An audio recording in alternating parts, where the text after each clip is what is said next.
بسم الله الرحمن الرحيم. هنتكلم في الفيديو ده عن الورك فلو انجن. بس قبل ما نبتدي نتكلم على الورك فلو انجن هنبتدي ناخد بس ريفيو سريع عن الورك فلو بروسيس اللي احنا كريتناها لحد الفيديو اللي فات.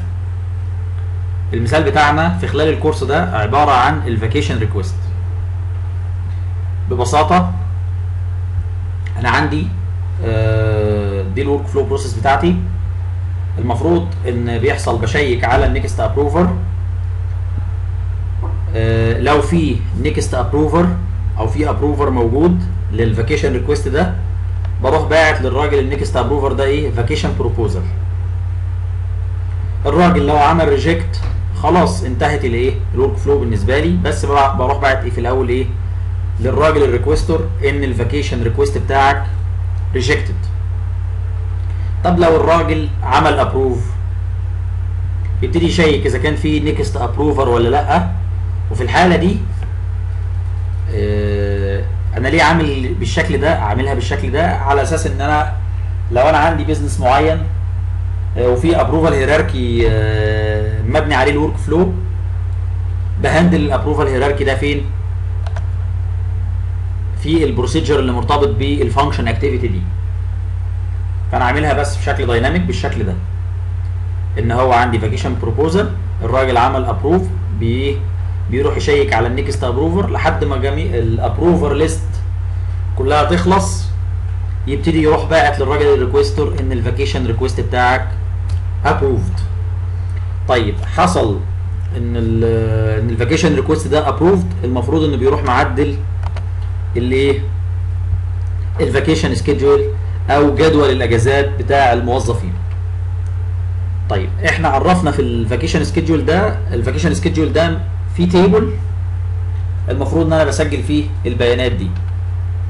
طيب كنا في الفيديو بتاع الفانكشن اكتيفيتي كنا قلنا ان ده، ان احنا بنقول ان الفانكشن نيم او المثال بتاعنا او الاكسرسايز بتاعتنا جوه الباكج اللي اسمها xx_wf_vacation باكج. وقلنا في الفانكشن اكتيفيتي اللي هي بتاعت اللي تشيك النكست ابروفر دي، اللي هي ايه؟ البروسيجر ده تشيك نكست ابروفر. وهنا بالنسبه للبروسيجر اللي هو مرتبط بابديت فاكيشن سكيدجول بروسيجر بالشكل ده. ده باختصار اللي ايه؟ السايكل بتاعت او الورك او البيزنس بتاع الفاكيشن ريكوست ابروفل. طيب قلنا ان في عندنا اتريبيوتس موجوده بستخدم فيها الديوريشن. طبعا ده الاتريبيوت، الايتم اتريبيوت اللي انا بحط فيه اللي هي الفتره بتاعت الاجازه، والستارت ديت اللي هي بدايه الاجازه، اند ديت نهايه الاجازه، ريتيرن ديت تاريخ العوده من الاجازه،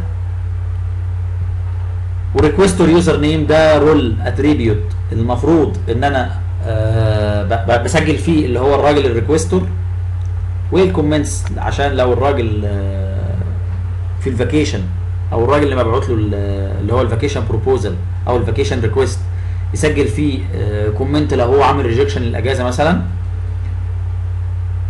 او لو في ملاحظه عايز يضيفها يعني. وده الابروفر يوزر نيم اتريبيوت المفروض بيهولد بيانات الايه؟ الراجل النكست ابروفر. طبعا الريكوستور والابروفر انا حاططهم في اتريبيوتس عشان يبقى الشغل بتاعي دايناميك. مش منطقي ولا عملي ان انا احط الفاليوز دي ستاتيك يعني في هارد كودد يعني في الكود عندي. فانا عاملها كده على اساس ان ايه؟ تبقى الدنيا عندي دايناميك كده. انا معلش انا اتكلمت بسرعه بس في المثال ده لان الكلام ده ايه؟ احنا عارفينه في الفيديوهات اللي فاتت، بس حبيت ان انا اعمل ريفريش سريع بس يعني للايه؟ الحاجات دي. تمام؟ كده احنا معانا البيزنس او عملنا ريفريشمنت للبيزنس اللي احنا بنشتغل عليه. نبتدي بقى نخش بقى في الايه؟ في صلب الموضوع بتاعنا اللي هو الورك فلو انجن. ايه هو الورك فلو انجن؟ الورك فلو انجن يا جماعه باختصار شديد هو مجموعه من الاي بي ايز بتاعه الورك فلو بستخدمها لاغراض مختلفه. يعني بمعنى يا اما ان انا استارت بيها الورك فلو بتاعي، او ان انا اسيت اتريبيوتس جوه الورك فلو، او ان انا اوقف الورك فلو، او ان انا اريز ايفنت، او ان انا مثلا عايز اعمل بيرج لبيانات الورك فلو. عندي ورك فلو خلاص خلصت السايكل بتاعته والكلام ده كله، بس لسه الداتا بتاعته موجوده. لو تفتكروا يا جماعه واحنا بنشرح الورك فلو ايتم تايب، كنا اتكلمنا على التايب اللي هو بيرمننت و تمبوراري، وقلنا ان تمبوراري ان هو بيفضل عندي البيانات بتاعت الورك فلو بعد ما يبقى كومبليتد بحدد فتره معينه يفضل عندها، او لو ناديت الورك فلو انجن اي بي اي اللي هي بتعمل بيرج للبيانات دي. وبيرمننت ان الداتا بتفضل عندي الى ما شاء الله، ما فيش عندي اي مشكله الا لو انا ناديت اللي هي الورك فلو انجن اي بي اي صراحه اللي هي بتعمل بيرج للبيانات دي. نرجع للفيديو اللي هو بتاع الورك فلو الورك فلو بتاع ده ايتم تايب، هنلاقي احنا اتكلمنا في النقطه دي. ده مثال يعني لايه؟ لمجموعه من الاي بي اي. طيب الاي بي ايز دي مكتوبه بايه؟ والله احنا في عندنا مجموعه اي بي ايز موجوده بي ال سيكوال، يعني مكتوبه بكود بي ال سيكوال، وبتبقى الحاجات دي موجوده في باكجات. وفي اي بي ايز نفس الاي بي ايز بس يعني ايه مكتوبه بالجافا. لو انا عايز انادي اكواد بتاعه او عايز انادي الاي بي ايز دي من خلال الجافا، زي مثلا على سبيل المثال عاوز عندي او اف بيج، المفروض ان الاو اف دي بتفاير ورك فلو، زي مثلا ما هو موجود في السيلف سيرفيس. او لو انا عندي كاستم بيج مكريتها، كاستم او اف بيج بتفاير ورك فلو وعايز انادي الورك فلو، فيا اما اخلي اللي هو الكود بتاع الاو اف بيج ينادي بي ال سيكوال، او ان هو يتعامل مع الاي بي ايز بتاعت الجافا دايركت. طيب قلنا بعد كده في استخدام ليها ان انا ممكن يعني بتنتراكت او بتكوميونيكيت مع البيزنس ايفنت سيستم، ان هي مثلا بتريز ايفنت. طيب هنتكلم عن الجزء بتاع الايفنت سيستم ده في الفيديو بتاع الايفنت سيستم. ممكن عن طريق الاي بي ايز دي برضو ان انا انادي بتاع ده نوتيفيكيشن. عندي نوتيفيكيشن جوه الورك فلو، عايز اغير النوتيفيكيشن ده بعينه من غير ما افاير الورك فلو باكمله، من غير ما افاير الورك فلو ايتم انستنس باكمله، ممكن افاير نوتيفيكيشن بعينه، ودي ليها اي بي اي ممكن تعمل الايه الكلام ده. طيب بعد كده خلاص يبقى احنا عرفنا او خدنا ايه فكره سريعه عن الايه الورك فلو انجن وامثله ليها. طيب عايزين نصنف الاي بي ايز بتاعه الورك فلو انجن دي، وهنتكلم على كل تصنيف على حده. اهم يعني كلاسيفيكيشن او تصنيف للاي بي ايز دي، او اول واحد اللي هو الاساسي بتاعنا اللي هو الانجن اي بي ايز. الانجن اي بي ايز دي موجوده او بتمثلها ايه اللي بيمثلها؟ باكج اسمها دبليو اف اندرسكور انجن.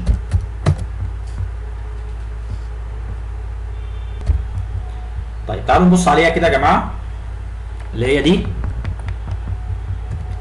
ورك فلو انجن. دي باكج بي ال سيكوال عاديه خالص، فيها مجموعه من الايه من البروسيجرز والفانكشنز اللي انا المفروض بستخدمها عندي. تمام، هنتكلم عنها طبعا، مش هنشرح كل الايه البروسيجرز والفانكشنز دي، لا احنا يعني مش هنشرحها كلها مع بعض ونقعد نلست فيها، احنا هنشرحها من خلال امثله موجوده.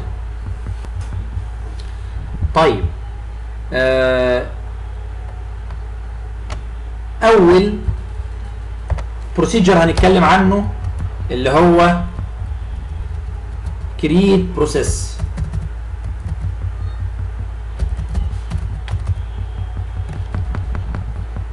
ايه الكرييت بروسيس ده؟ الكرييت بروسيس ده هو البروسيجر اللي انا ببتدي بيه البروسيس بتاعتي او الورك فلو ايتم انستنس بتاعي. بقول للورك فلو كده يا عم الورك فلو انت دلوقتي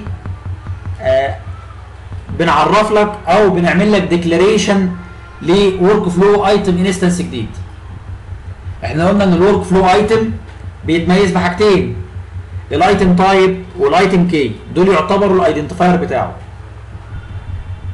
لو جينا يعني كناس ديفلوبرز يعني او تكنيكال بنميز موضوع اللي هو الكريت بروسيس ده بايه؟ او المراحل اللي انا بتعامل فيها مع الورك فلو بتاعي او اللي انا بقوم بيها الورك فلو بتاعي تحديدا. يعني احنا لو عندنا فاريبل، احنا كناس ديفلوبرز وات ايفر لغه البرمجه بتاعتنا ايه، بنعمل ايه للفاريبل ده؟ الفاريبل ده بنعمل له الاول لازم نعمل له ديكلاريشن، شوف الداتا تايب بتاعه، بعد كده بنست الفاليو بتاعته، بعد كده بنستخدمه. لو جينا بقى ايه نعكس الكلام ده بمفهوم الاوراكل ورك فلو، ان احنا في المرحله الاولانيه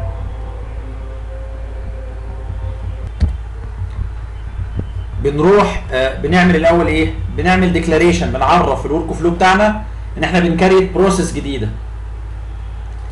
المرحله الثانيه ودي اوبشنال، لو في عندنا اتريبيوتس يعني ايتم اتريبيوتس محتاجين نست الفاليوز بتاعتها. المرحله الثالثه ان احنا نعمل ستارتنج او فايرنج للورك فلو بروسيس على اساس ان هي تبتدي تشتغل في الابروفال سايكل بتاعتنا او الكلام ده كله. طيب المرحله الاولى بنعملها عن طريق ايه؟ عن طريق اللي هي الاي بي اي او البروسيجر ده اللي هو كرييت بروسيس. كرييت بروسيس دي ليها مجموعه اتريبيوتس، ايتم تايب، ايتم كي، دول اساسيين. بعد كده البروسيس بقول له البروسيس نيم اللي انا المفروض هبتدي بيها. عايزين نربط الحته دي بجزء احنا اتكلمنا عنه في الفيديو بتاع الايتم تايب. ايه هو؟ البروسيس دي مش في من ضمن البروبرتيز بتاعتها اللي هي رانابل، وقلنا ان رانابل دي او التشيك بوكس ده لما يكون محطوط بنعمل فيه ايه؟ يبقى ده معناه ان البروسيس دي تقدر تستارت بيها الورك فلو، وان هي لو ان تشيكت لا ما تقدرش تستارت بيها الورك فلو.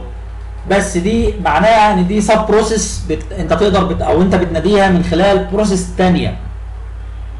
انا بحاول قدر الامكان يا جماعه ان انا اربط الدنيا كلها ببعضها. لو في معلومه اتكلمنا عنها كده سريعا في فيديو بنرجع لها تاني لما يجي وقت التفاصيل نناقشها يعني. تمام؟ طيب فدي البروسيس دي رانابل يعني هبتدي بيها، وبالتالي هنستخدم في المثال بتاعنا اللي ايه؟ الاسم بتاع البروسيس نيم دي. طيب كده عرفنا الايه؟ الاتريبيوت الثالث. في الاتريبيوت الرابع والخامس اللي هو اليوزر كي والاونر رول. اليوزر كي الاتريبيوت ده اوبشنال، هو والاونر رول الاثنين دول اوبشنال. بس دول بيعنوا ايه يا جماعه بالنسبه لنا؟ لو انا عاوز الورك فلو ايتم انستنس ده عايز اديله اسم مميز ليه. يعني انا عندي الايتم كي مش بيكون معبر عن حاجه بالضروره، يعني ممكن يكون مثلا عباره عن سيكونس، حاجه بفورمات معينه.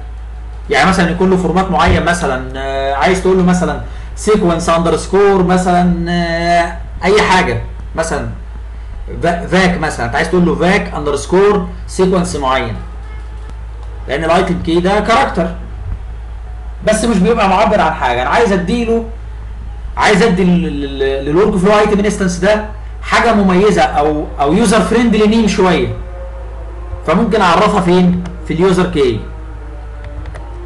الاونر رول يعني بقول له مين الاونر بتاع الورك فلو ايتم انستنس ده، وده ببصيله اسم رول موجود عندي في الورك فلو.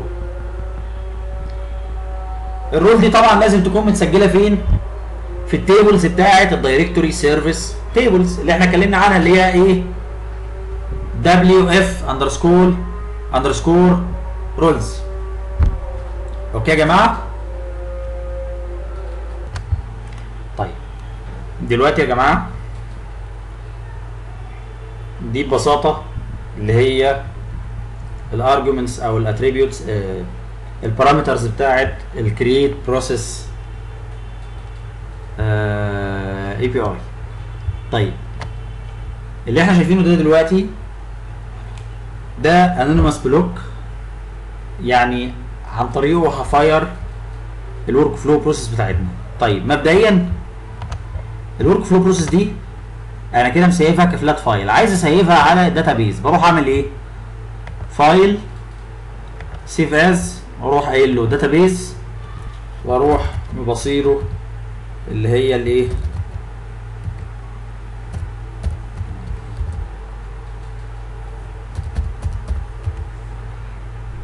كده بسيفها على الداتابيز، بسيف الورك فلو عندي على الداتابيز وبقول له اوكي.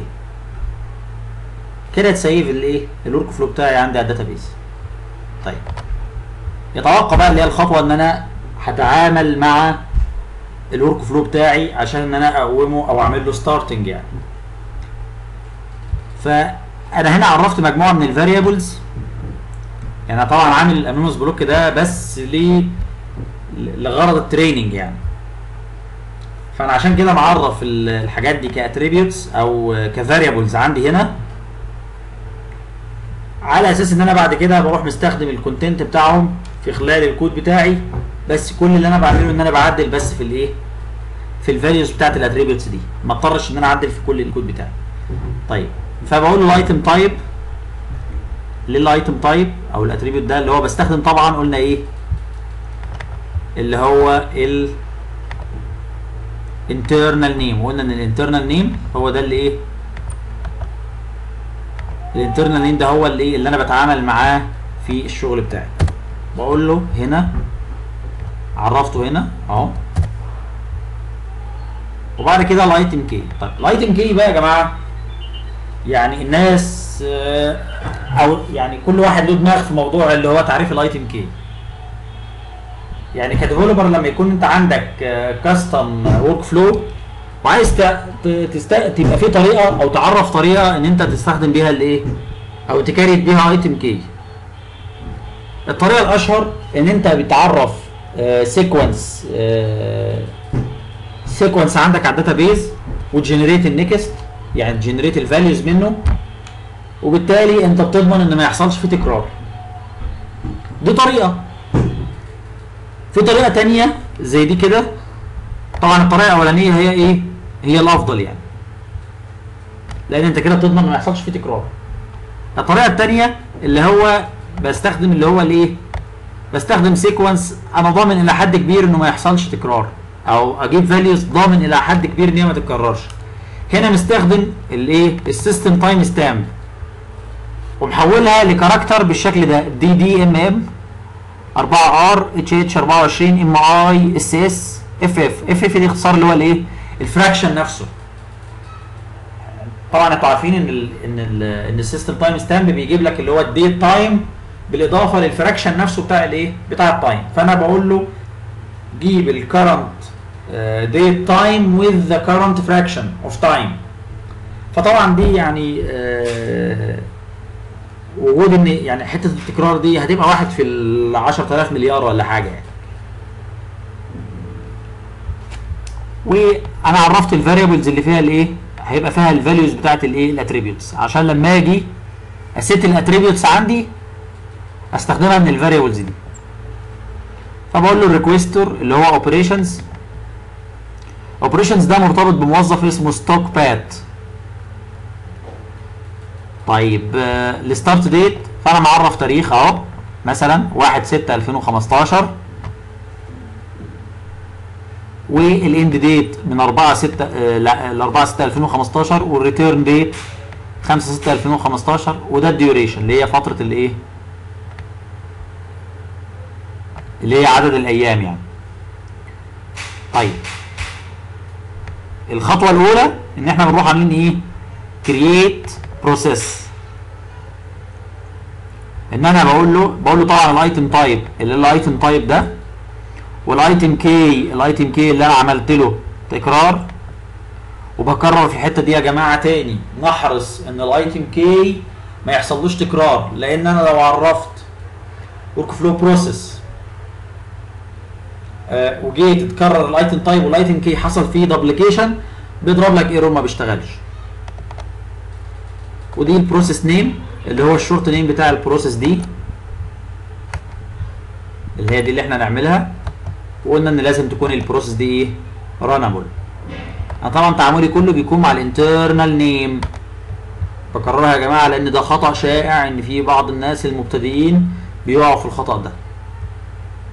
طيب في حاجه بقى يا جماعه هنا لو نلاحظ، طب فين الابروفر؟ انا ما عرفتوش،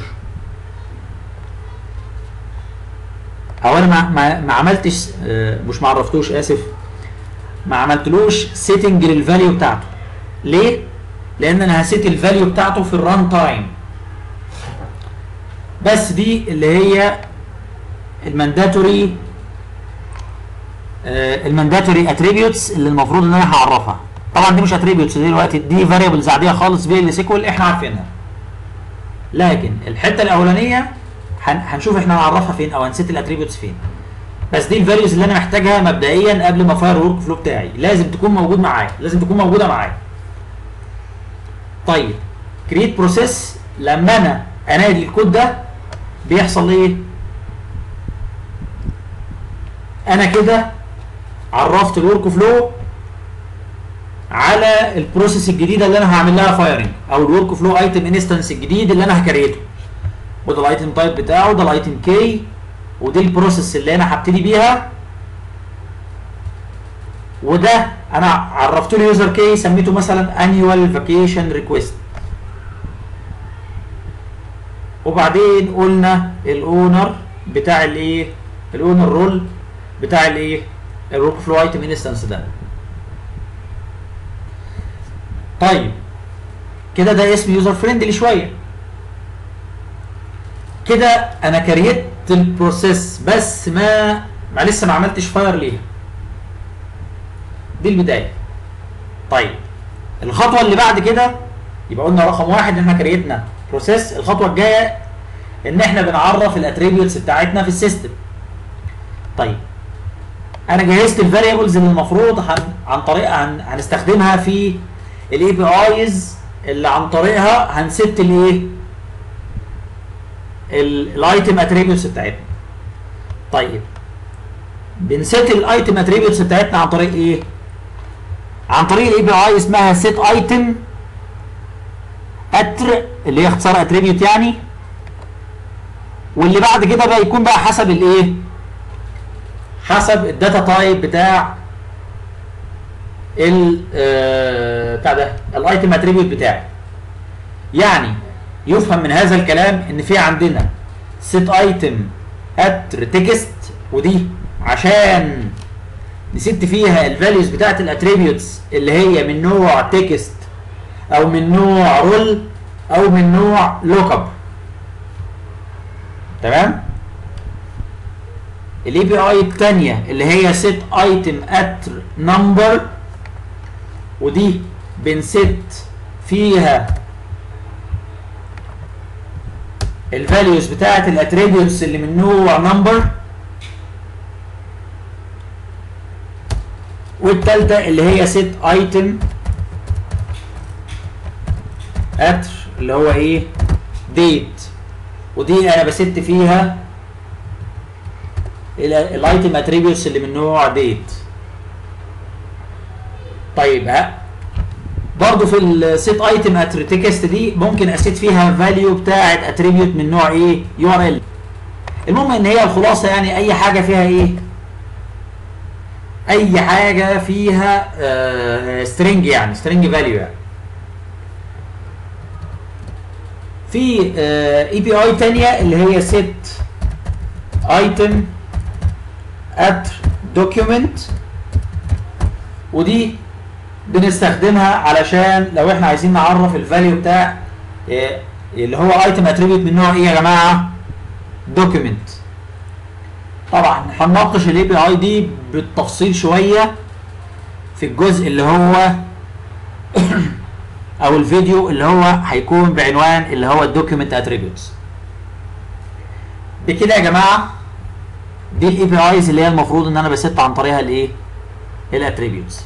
طيب في المثال بتاعنا احنا عايزين نعرف اللي هو مين؟ الريكويستور ايتم اتريبيوت. فبروح مستخدم البروسيجر ده اللي هو wf-engine.setItemAttribText، ودي البارامترز بتاعتها. البارامترز بتاعتها اللي هي ايه؟ ايتم تايب وايتم كي عارفينها. طيب ايه نيم؟ دي اختصار اللي هي اتريبيوت نيم، يعني بحط فيها اسم الاتريبيوت بتاعي، وطبعا زي ما قلنا بنحط فيها ايه؟ الانترنال نيم بتاع الاتريبيوت اللي هو ده.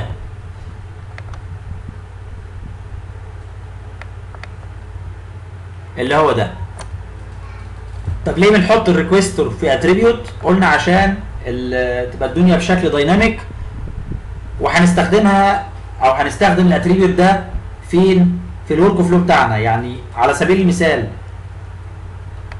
الفاكيشن ريجكتد والفاكيشن ابروفد قلنا ان هي هتتبعت لمين؟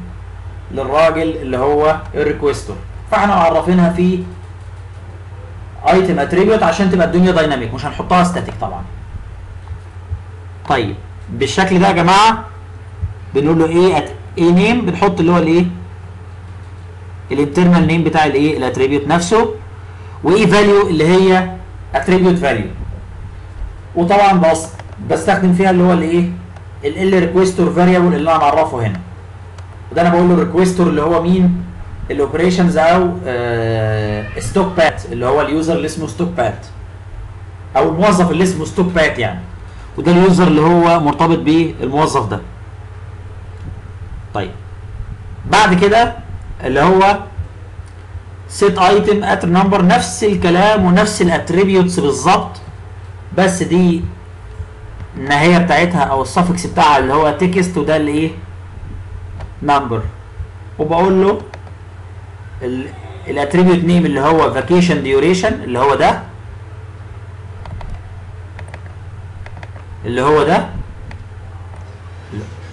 تمام. واللي هو الديوريشن اللي هو اللي احنا قلنا من اللي هو ده، اللي هو المده نفسها. طيب الديت نفس الكلام، نفس الترتيب برضو، او نفس البارامترز بالنسبه للنوع ده، اللي هو الستارت ديت والاند ديت والريتيرن ديت. طيب السيت ايتم اتريبيوت اللي هي الدوكيومنت لا مختلفه شويه في الايه؟ في البارامترز بتاعتها. البارامترز بتاعتها مختلفه شويه، ودي زي ما قلت لكم هنتكلم عنها في الايه؟ في الدوكيومنت اتريبيوت. كده يبقى احنا عملنا الخطوه 1 و2. الخطوه الاولانيه قلنا اللي هي ايه؟ الكرييت البروسيس. الخطوه الثانيه اللي هو set الاتريبيوتس، الايتم اتريبيوتس،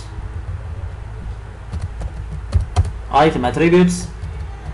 الخطوه الثالثه بقى اللي احنا بنستارت او هنفاير الايه؟ الورك فلو.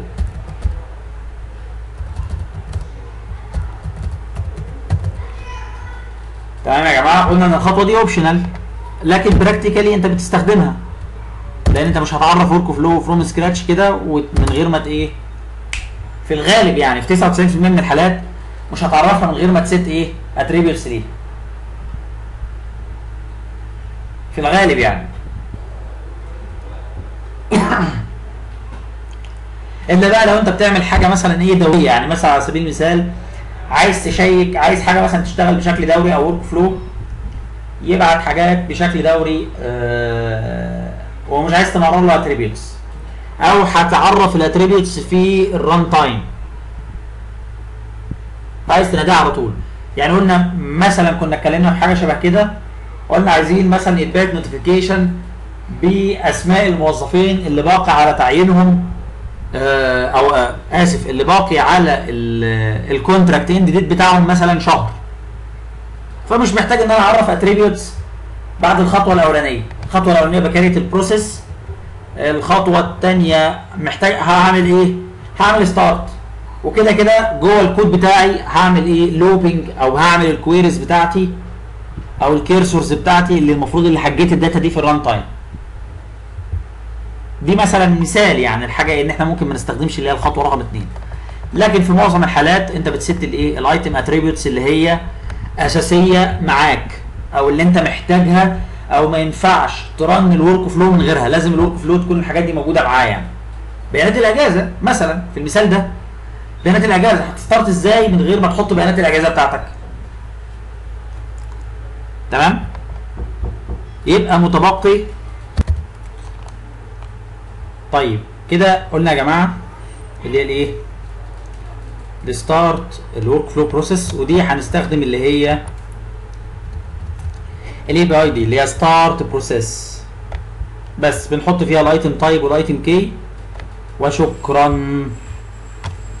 طيب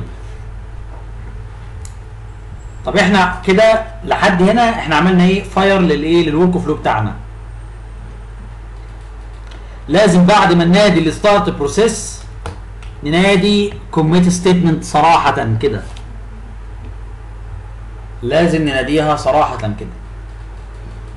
الحالة الوحيدة اللي احنا ما نناديش بيها كوميت ستيتمنت امتى؟ لو احنا بنفاير ورك فلو من داتابيس تريجر، لان ما ينفعش في الداتابيس تريجر تستخدم كوميت ستيتمنت، لان اوريدي في الداتابيس تريجر بيحصل ان في ايه؟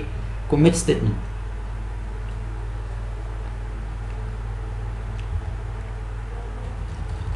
كده احنا يبقى عملنا ايه؟ ستارت للبروسيس بتاعتنا. طيب البيزنس بتاعنا بتاع الورك فلو ده عباره عن ايه؟ احنا قلنا ان هو بيتبعت من من الموظف اللي هو ستوك بات او بات ستوك، وبيروح لليوزر اللي هو براون كاسي او اللي هو الموظف اللي اسمه براون كاسي، وده بيمثله اللي هو اليوزر اللي اسمه سي براون. تمام؟ ده البيزنس او الابروفال سايكل بتاعتنا. احنا بس عملنا بشكل بسيط على اساس ان احنا ايه؟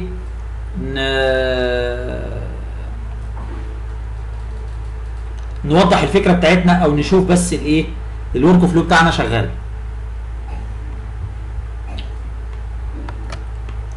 احنا كده دلوقتي مسيفين الورك فلو على الداتابيس، بالتالي نقدر نعمل له فاير.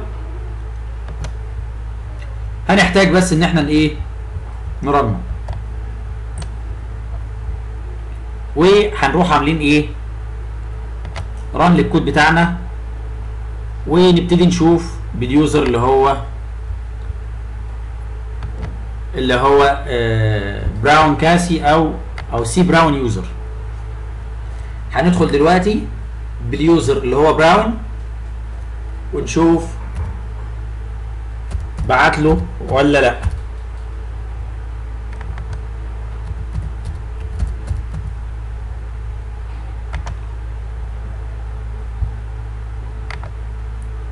اهو اتبعت له اللي هو فاكيشن بروبوزال فروم مش عارف ستوك بات، واتبعت له بيقول له مثلا ايه اهو، بيقول له kindly approve my vacation request start date كذا end date كذا duration كذا اللي هو الكونتنت الدايناميك اللي احنا كنا كريتناه هنا، اللي هي الفاكيشن بروبوزل اهي. كان لي ابروف ماي فاكيشن، ده الستارت ديت، وده اللي هي الاتريبيوتس اللي احنا عرفناها بشكل دايناميك عندي في المسج والكلام ده كله. فالراجل بايه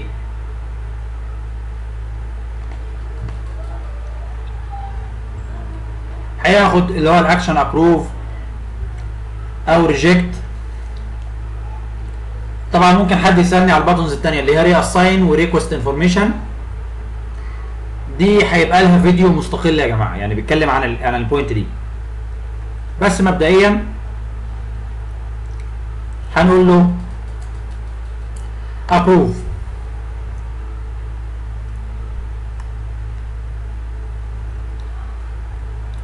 كده الراجل عمل ابروف للايه؟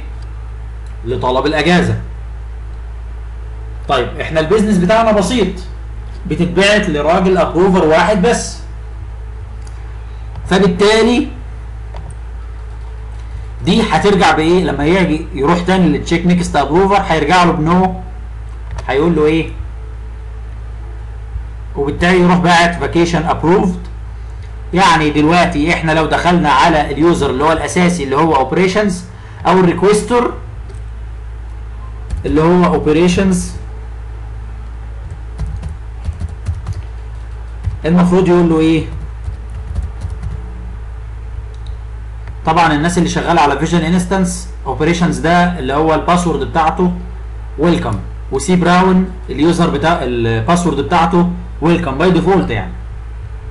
ماشي كده اهو بيقول لك ايه؟ يور فاكيشن ابروفد. طبعا اللي تحت دول حاجات معموله بس تيستنج قبل كده يعني، بس دي اخر حاجه احنا عاملينها اللي هي بتاريخ ايه؟ دي. التانيين دول كانوا التيست بتاع وانا كنت بتست الايه؟ الاكسرسايزز بتاعت الفيديو يعني. يور فاكيشن ابروفد، وبيقول لك ايه؟ دير فلان الفلاني فلان الفلاني ابروفد يور فاكيشن ريكويست. طب هنا المفروض ان كان فيه هنا اللي هو الراجل مين؟ الابروفر اتريبيوت، بس واضح ان في حاجه مش مظبوطه هنا. هيبقى في الغالب الاسم مش مكتوب كويس او مش صح يعني.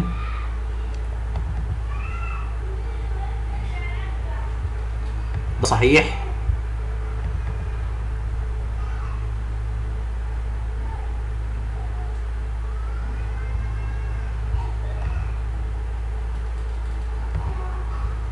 الابروفر يوزر نيم اهي،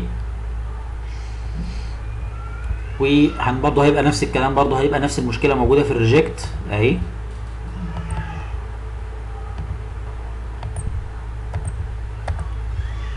لو جينا نجرب تاني، طبعا احنا هنا معرفين البتاع دي فضلنا مش هتتكرر يعني. كده اهي نخش على سي براون تاني اهو،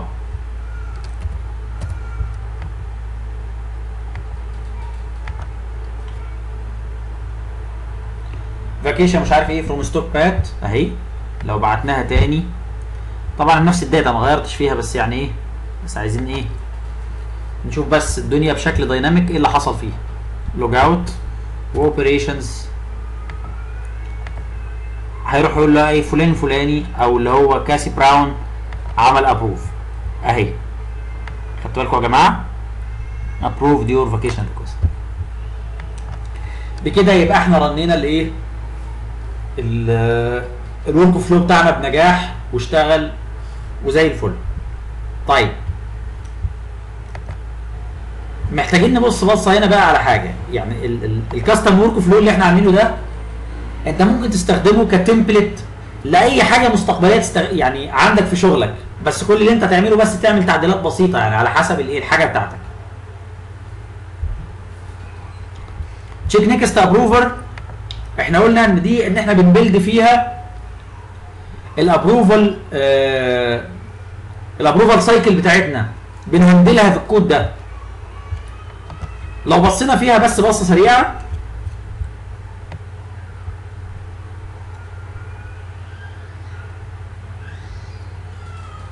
هنا انا بقول له ايه؟ لو الابروفر اتريبيوت فاضي سبته صراحه اللي هو الرول اللي هي سي براون اللي هي سيت ايتم اتريبيوت تكست، وهستخدمنا نفس الكلام ده. طيب يبقى احنا في الحاله دي رنينا الورك فلو وعرفنا في خلال الشغل بتاعنا ايه؟ عملنا سيتنج للايتم اتريبيوت. طيب في اي بي اي ثانيه محتاجين نستخدمها او هنستخدمها في الكود بتاعنا اللي هو ايه؟ احنا استخدمنا الست. عايزين بقى نجيت الفاليو، يعني احنا عايزين بقى نعمل في البروسيسنج لوجيك بتاعي او الكود لوجيك بتاعي عايز اجيب الفاليو بتاعت الاتريبيوت بتاعي في الران تايم، فبستخدم اللي هو ايه؟ نفس الكلام، كل واحده ست قصادها واحده جيت. يعني الست ايتم اتريبيوت تكست قصادها حاجه اسمها جيت ايتم اتريبيوت تكست. set item attribute number قصادها get item attribute number، و set item attribute date قصادها ايه؟ get item attribute date. تمام يا جماعه؟ طيب دلوقتي هنبص على التشيك نيكست ابروفر تاني. فهنا بنقول له ببساطه انا بعرفها بشكل ستاتيك، يعني هنا بقول له ايه؟ الابروفر بحط له اليوزر اللي هو ايه؟ سي براون. بقول له هنا get item attribute text وبقى ايه؟ ببصيله هنا. طبعا هنا لو نلاحظ بينها وبين الست ان مفيش اللي هو البارامتر اللي هو ايه؟ فاليو، لان انا بجيت الفاليو مش بستها. لما باجي اعمل لها سيتنج بقول له ايه؟ set item attribute text وبقول له اللي هي الايه؟ الايه فاليو. في الجيت بقف لحد هنا بس، اللي هو ايه؟ لحد اللي هو الاتريبيوت اللي هو الايه؟ نيم، او اللي هو البارامتر اللي هو ايه؟ نيم. تمام. بقول له لو هو فاضي set الايه؟ set الفاليو بتاعته لسي براون مش عارف ايه الكلام ده كله. طبعا بنحط هنا اللوجيك بتاعنا، يعني على سبيل المثال لو هي مثلا الدنيا مبنيه على بوزيشن هيراركي او على كاستم حتى، يعني بنبتدي نقول له ايه؟ بتجيب النكست بناء بقى على الايه؟ بتعمل الكويريز بتاعتك مثلا بتجيب مثلا نيكست بوزيشن او الدايركت سوبرفايزر، يعني على حسب البيزنس لوجيك بتاعك اللي انت هتبني عليه الكود يعني. ورحنا عاملين سيتنج للاتريبيوت ده اللي هو ابروفر يوزر نيم، وبعدين اللي هو رجعنا بايه؟ بواي. طبعا في الفيديو اللي فات اللي كنا بنتكلم فيه عن الفانكشن اكتيفيتي كان الكود ده ايه؟ او الريجون دي كانت فاضيه، الكود بلوك ده كان فاضي. طيب ده بالنسبه للجيت النكست ابروفر. طب ابديت فاكيشن سكيدجول عملنا ايه؟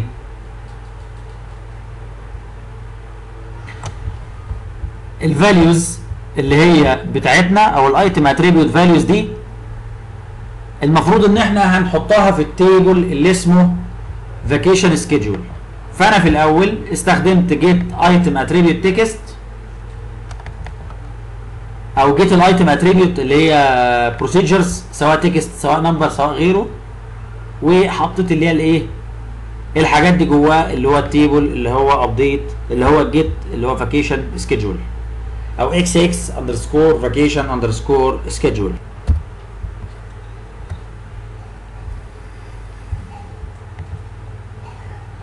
هنا لقينا الداتا اللي هي بتاعت الايه؟ اللي هي الفاكيشن ريكوست بتاعي اللي هو اوبريشنز اللي هو ريكوست اور يوزر نيم ابروفر يوزر نيم ديت فروم ديت تو. ده ببساطه يا جماعه اللي هو ايه؟ بتاع طبعا احنا هنا مش محتاجين في الاكتيفيتي دي ان احنا نعمل كوميت ستيتمنت جوه. في الاكتيفيتيز اللي جوه مش محتاجين ان احنا نعمل كوميت ستيتمنت. تمام كده يا جماعه.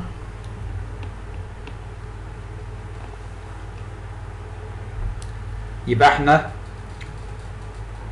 رنينا ورك فلو وعرفنا من خلال الورك فلو بروسيس اللي احنا شغلناها او عملنا عليها التست بتاعنا ده الاي بي ايز الاساسيه اللي هي بتاعه الدبليو اف انجن باكج، او اللي هي الاساسيه اللي هي بتاعه الايه الورك فلو انجن.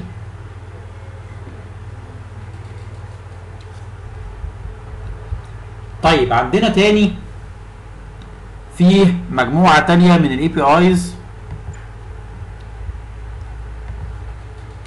احنا كنا اتكلمنا عن الكور اي بي ايز، كنا مرينا عليها كده في الايه في الجزء اللي هو بتاع الايرور هاندلنج او الاكسبشن هاندلنج، اللي هي دبليو اف كور كونتكست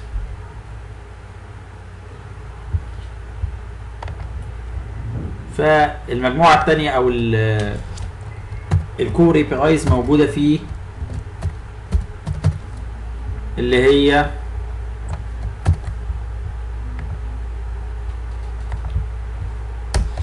الباكج دي اللي هي دبليو اف كور، ودي بهندل فيها الحاجات اللي هي متعلقه ب الاكسبشن هاندلنج يعني. تمام. كاشهرها اللي هي الايه الكونتكست. لما بنادي دي المفروض ان هو بيروح عامل ايه؟ بيحط الانفورميشن بتاعه الايرور موجوده في اللي هو التيبل اللي هو دبليو اف ايتم اكتيفيتي ستاتسز، اللي فيه الحاجات اللي هي ايه بتاعتنا. طيب اللي بعد كده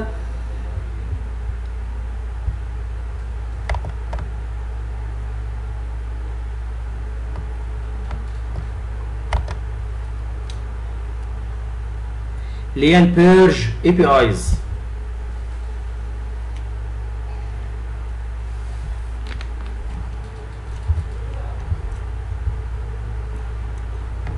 دي يا جماعه فيها اول باكج اللي بتمثلها اللي هي دبليو اف بيرج،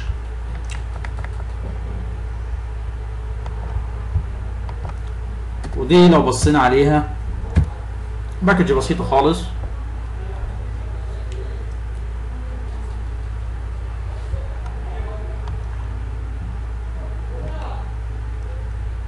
اشهرها اللي هي ايتمز. بقول له ايه؟ ممكن اناديها بالشكل ده،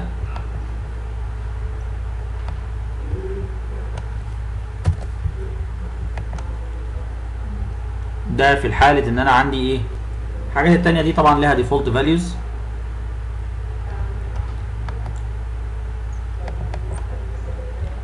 بس انا عاوز اعمل بيرج البيانات بتاعة ورك فلو معين، فبوصيله الايتم تايب والايتم كي وبعمل كوميت ستيتمنت، او حتى فيها بارامتر اللي هو ايه؟ دو كوميت، بوصيله ترو او فولس. طيب يبقى كده ده البيرج. طيب بستخدم البيرج دي ليه؟ زي ما قلنا كده ان انا عندي في البيرج انا عندي ورك فلو بقى كومبليت وما عادش محتاج البيانات بتاعته، خلاص ما عادش عايز يعني اعمل لها نوع من الريتنشن وكده يعني، فعايز افضي التيبلز بتاعت الورك فلو. طب ليه بقى محتاج ان انا افضيها؟ ببقى محتاج ان انا افضيها على اساس ان بمرور الوقت التيبلز دي بتتملي فالبرفورمانس بيقل، وبالتالي لما انا بخف او بشيل الاوبسوليت داتا منه بحتاج ان انا ايه؟ طبعا لما بخف الداتا دي منه بالايه؟ البرفورمانس بتاعه بيتحسن بشكل كتير، ودي توضح قوي في الاماكن اللي عندها داتا كتير جدا، اللي عندها كم مهول جدا من الداتا او الكم مهول من الورك فلوز شغاله، بيحتاجوا من وقت للتاني يعملوا الكلام ده. بس طبعا يعني الحركه دي ما نقدرش يعني نتكلم فيها على اطلاقها، يعني بمعنى ان في حاجات ما ينفعش نعمل لها بيرج. طيب احنا في طريقتين للبيرج. البيرج دي يا اما عن طريق الاي بي اي دي، الاي بي ايز اللي هي جوه دبليو اوف بيرج، او عن طريق ريكوست بيترن هنا. ثانية واحدة نفتح تاني.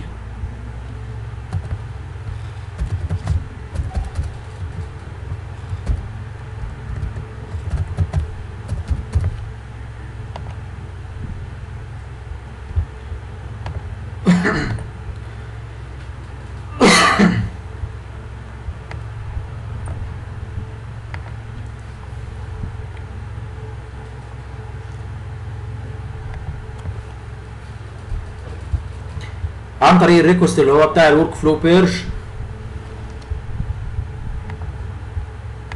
وده موجود على سيستم ادمنستريتور ريسبونسبيلتي.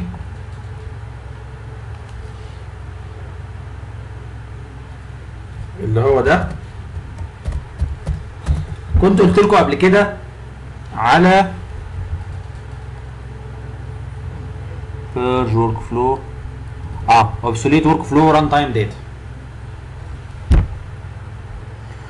قلت لكم يا جماعه على سيتويشن حصل قبل كده في احد الاماكن. كان في موظف كان قدم على طلب اجازه، والراجل ده الراجل قدم على طلب الاجازه ومشي. هو ادى لنفسه الاجازه اصلا، يعني ما استناش ان ياخد فول ابروفال او كلام من ده كله. وكان حصل ان كان مديره عمل ريجكت للريكوست بتاعه، وبعدين الراجل جه يبص لقى متخصم عليه بعدها بفتره يعني. فالراجل قدم شكوى في ديوان المظالم والكلام ده كله، وان انا مقدم طلب اجازه، وان الاجازه بتاع ده اتخصمت مني ازاي، اتحسب لي اليوم غياب والكلام ده كله. فطبعا الورك فلو ده خلاص انتهت الابروفال بروسيس بالايه؟ بالريجكشن اكشن. فاحتاجنا ان احنا نرجع للبيانات لما تم التحقيق في الامر. احتاجنا ان احنا نرجع للبيانات في السيستم بتاعت الورك فلو بروسيسز عشان نجيب الحاجات اللي هي خاصه بالراجل ده. فظهر عنده ايه في الهيستوري او بيانات اللي هي الورك فلو داتا. خلاص المفروض الورك فلو بروسيس دي اوبسوليت، خلصت. فرجعنا ليها فلقينا اللي هو ايه، احنا ما كناش بنرن الريكوست ده، كنا سايبينه خالص. فبصينا لقينا الايه، ان الراجل الطيب ده بياناته او بيانات الورك فلو بتاعه ان هو ريجكتد. وكان الرد كالاتي، ان الراجل خد طلب اجازه، وطلب الاجازه ده ايه، ريجكتد في الفتره دي، وبالتالي السيستم حسبها له ايه، غياب. طيب فعشان كده بقول لكم يا جماعه الجزء اللي هو بتاع البيرج ده مش اي حد ياخد قرار او ديسيشن متعلق بيه، سواء ان هو يرن الاي بي اي او ان هو يرن الريكوست ده.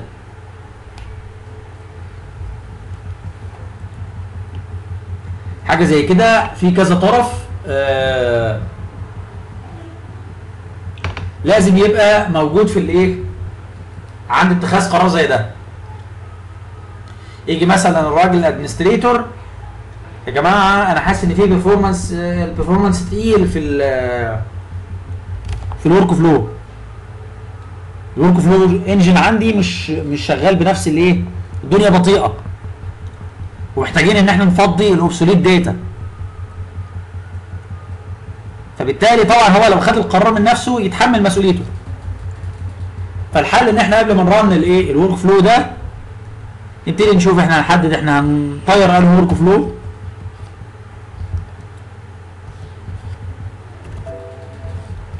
وهنعمل معاه ايه بالظبط. يعني عايز ورك فلو بعينه، هتشيله طبعا. انت عندك ايتم تايب ايتم كي، وبتقول له البرزيستنس تايب تمبوراري ولا بيرمننت، ده اللي هو الايه، الايتم تايب.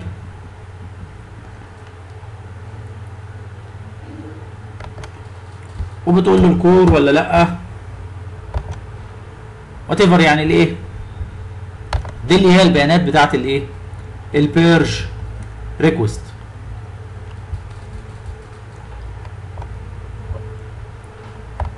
طبعا هتلاقي البيرج ريكوست مبني على الايه يعني انترنالي مبني على الايه على الاي بي اي دي. انا ما شفتوش بس هو ايه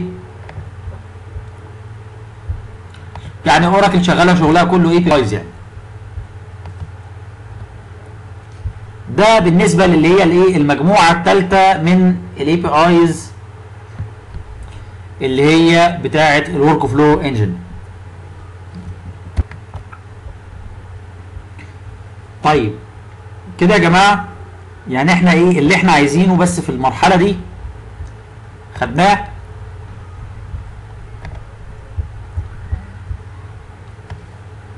بالتالي انت اصبحت قادر بعد الفيديو ده على انك تبيلد ورك فلو فروم اي تو زد،